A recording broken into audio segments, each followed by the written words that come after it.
സ്വന്തമായിട്ടൊരു ഫ്ലാറ്റ് വാങ്ങുന്നതിന് മുമ്പ് ഞാനും മോളും കൂടി ഒരു അപ്പാർട്ട്മെൻറ്റിലാണ് താമസിച്ചത്. അവിടെ വേറെ ഒരു കുഴപ്പമില്ല, നല്ല സറൗണ്ടിങ് ഒക്കെ ആയിരുന്നു. പക്ഷേ ഒരു സേഫ്റ്റിയുടെ ഒരു ചെറിയൊരു പ്രശ്നം തോന്നി. അങ്ങനെ ഞങ്ങൾ സമീപത്തുള്ള ഒരു ഫ്ലാറ്റ് അവിടെ പോയി, ഫ്ലാറ്റുകളുള്ളൊരു ഇടത്ത് പോയിട്ട് ചോദിച്ചു. അപ്പം അവിടെ ഒരു സ്ത്രീ, സെക്യൂരിറ്റി ഒരു സ്ത്രീയെ വിളിച്ചു. അവർ ഇറങ്ങി വന്നു. അപ്പോൾ അവരെൻ്റെ അടുത്ത് ചോദിച്ചു, ഹസ്ബൻഡ് എവിടെയാണ്? ഞാൻ ഹസ്ബൻഡ് ഇല്ല. പിന്നത്തെ നെക്സ്റ്റ് ചോദ്യം സ്വാഭാവികമായിട്ടും ഇതാണെന്ന് പിന്നെ എനിക്ക് മനസ്സിലായി. മരിച്ചോ? ഇല്ല, ഡിവോഴ്സ്ഡ് ആണ്. പെട്ടെന്ന് പിന്നെ അവരുടെ മുഖത്ത് ആ ഭാവം മാറും. ഡിവോഴ്സ്ഡ് ആണല്ലോ, ഭാവം മാറും. ഓക്കെ, തരാം, പക്ഷെ ഒരു കണ്ടീഷനുണ്ട്. 6 മണിക്ക് ശേഷം നിങ്ങൾ കാണാൻ ആരും വരാൻ പാടില്ല. 6 മണിക്ക് ശേഷം നിങ്ങളെ കാണാൻ ആരും വരാൻ പാടില്ല. മോൾ എൻ്റെ കയ്യിൽ പിടിച്ചു. മോളെൻ്റെ കയ്യിൽ പിടിച്ചിട്ട് അവൾ പറഞ്ഞു, ഇറങ്ങ് എന്ന് പറഞ്ഞിട്ട് എന്നെ കുട്ടി ഇറങ്ങി. അത് കഴിഞ്ഞിട്ട് വേറൊരു ഇൻസിഡൻ്റ് ഉണ്ടായതെന്ന്, വേറൊരു അനുഭവം ഉണ്ടായതെന്ന് വെച്ചാൽ, ഇതുപോലെ ഒരു ഫ്ലാറ്റ് നോക്കാൻ പോയപ്പോഴത്തേക്ക്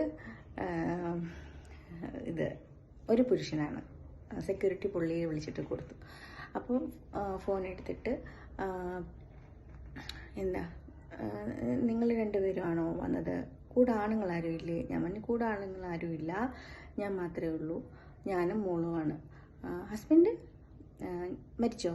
ഇല്ല, ഡിവോഴ്സ്ഡ് ആണ്. അതെങ്ങനെ ശരിയാവും? നിങ്ങൾ 2 സ്ത്രീകൾ മാത്രം എങ്ങനെ ശരിയാവും? അതെങ്ങനെ ശരിയാവും? പുള്ളിയോട് അതെങ്ങനെ ശരിയാവും എന്ന് പറഞ്ഞപ്പോൾ ഞാൻ ഫോൺ വെച്ചു. ഞാനൊരു സിംഗിൾ ബെഡ്റൂം ഫ്ലാറ്റ് വാങ്ങി അല്ല താമസിക്കുന്നത്. ഇവിടെ തൽക്കാലം ഞങ്ങൾക്ക് ഹീരാക്കിനാരിൽ ഞങ്ങൾക്ക് യാതൊരു പ്രശ്നമില്ല. ഇവിടെ സിംഗിളായിട്ടുള്ളവർ ഒരുപാട് പേരുണ്ട്. അവരാരും നമ്മുടെ സദാചാരം, ഞാനിപ്പം വരുന്നു, ഞാനിപ്പം പോകുന്നു, അപ്പം ട്രിവാൻഡ്രം ആണ് എന്ന് വെച്ചിട്ട് ഈ പറഞ്ഞ പോലെ പുറമേ കാണിക്കുന്ന പോലെ ഒന്നും അല്ല. എല്ലാവരുടെയും ഉള്ളിൽ നമ്മളൊരു കാര്യത്തിലോട്ട് അടുക്കുമ്പോൾ സിംഗിളാണെന്ന് പറഞ്ഞാൽ ഒന്നീ ഹസ്ബൻഡ് മരിച്ചതായിരിക്കണം.